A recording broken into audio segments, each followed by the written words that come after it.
This podcast is built on the idea that good is all around us and we can be a part of it in big and small ways. I couldn't be more excited to share more about Lindsay Sitkoff and Matt Windsor, two incredibly kind, talented real estate agents in the DMV, DC, Maryland, and Virginia. If you listen to this podcast, chances are you believe in evolving and growing. And why not work with two people that believe just the same? Lindsay and Matt walk you through from the inkling of finding your next home to signing the final documents and then doing it all over again. They make the process seamless and, dare I say, fun. Please head to lindsayandmatt.com, LYNDSIANDMATT.com to learn more about this duo and head to the show notes to reach out. Mention my name, Katherine from the Your Good News podcast, sent you there. Hi, and welcome to the Your Good News podcast with me, your host, Katherine Getty. Each Thursday, I'll give you the scoop on the good news coming out of Washington and how you can get involved with this thing called democracy. Welcome back to another episode of the Your Good News podcast. I'm so happy you've joined.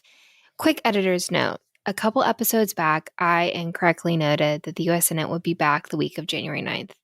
Totally messed up the calendars, but I wanted to be honest because if you're wondering what has the U.S. Senate been doing, we've been talking a lot about the House. Wanted to give you that context. Basically, the Senate came in the week of January 5th to swear in new senators and then promptly left until January 23rd, so next week. So in the what's happening in Washington front, not much because Congress is gone. So I wanted to turn my attention to kind of the news of the day. You may have been hearing some things about the debt ceiling, maybe some rumblings on the news, maybe you've seen something on Instagram. And most recently, the Secretary of the Treasury, Janet Yellen, sent a letter late last week, so I think Friday of last week, to House Speaker Kevin McCarthy, noting that the Treasury Department would begin taking extraordinary measures to prevent the United States from defaulting on its obligations. So what exactly are extraordinary measures and what is a debt ceiling? Say that again. And let's be honest, you may be also asking yourself, Katherine, explain to me how the U.S. debt is so-called good news. Well, I'll be honest.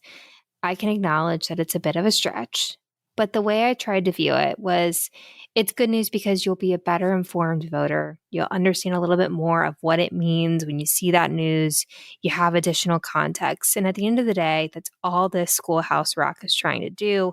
This little podcast is trying to help you find the good in Washington, recognize it, and maybe share a little bit more around where you're at. So first, what is the U.S. national debt? The national debt is the total amount of outstanding borrowings by the U.S. federal government accumulated over our history. And the federal government needs to borrow money to pay its bills when its ongoing operations can't be funded by federal revenues alone, so taxes. When this happens, the U.S. Treasury Department creates and sells securities, most notably bills, notes, and bonds. So that's the textbook definition of what the national debt is. But to be honest, let's boil it down. And I think it's a little bit easier when you bring it home to yourself and say the national debt is essentially, could be somehow boiled down to it's your personal credit card. So let's keep that in the back of our minds as we go along. I think it's going to be a helpful example. So we now know what the national debt is. It's basically what we've borrowed over time from a U.S. government. And then the Treasury Department can sell things to basically try to pay off its debt. I know our credit card isn't exactly like that because we can't be selling our own selves to pay off our debt, but go with me on the debt as the borrowing piece. So then what's a debt limit? Well, if we're going to keep with the credit card example, a step further would be the debt limit is basically you hitting your credit limit. Never good. And the debt limit is set by law. It's a ceiling imposed by Congress on the amount of debt that the U.S. federal government can have outstanding. And so your next question may be, well, what happens when we hit that limit? Didn't Secretary Yellen indicate that we may be hitting our limit somewhat soon?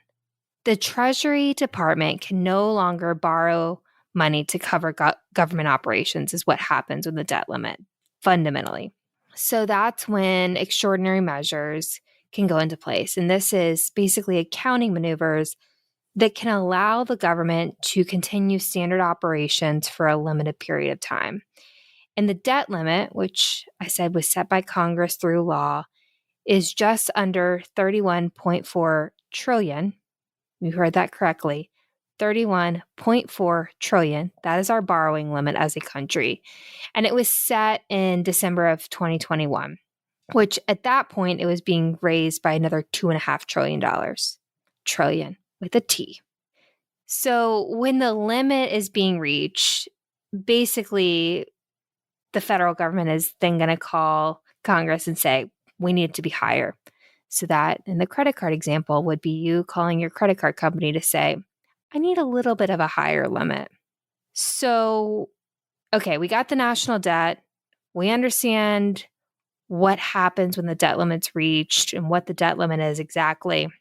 So what again is happening today, this week, over the next few months?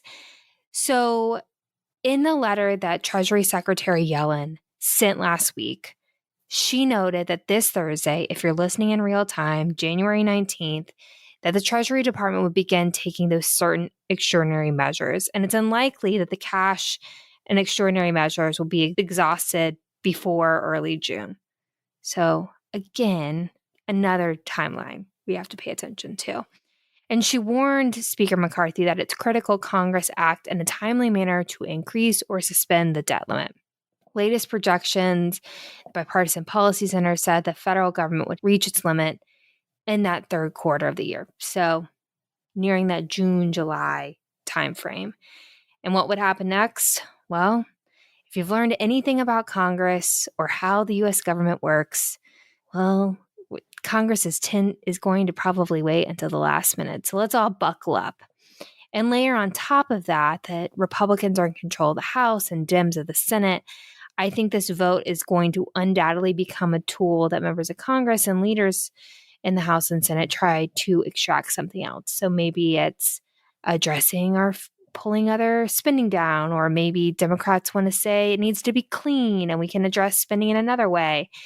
It's going to be interesting to see kind of what that horse trading is going to be. So that's it. It's a little in a nutshell what's happening with the debt ceiling and what does it really mean and when does Congress need to act. So right now, Treasury Department's starting to probably do extraordinary measures. We have until the third quarter of the year for Congress to act to set a new limit. We'll see if that happens. We'll see if it's the limit suspended, if they raise it. Suspending, I would say you can do it forever.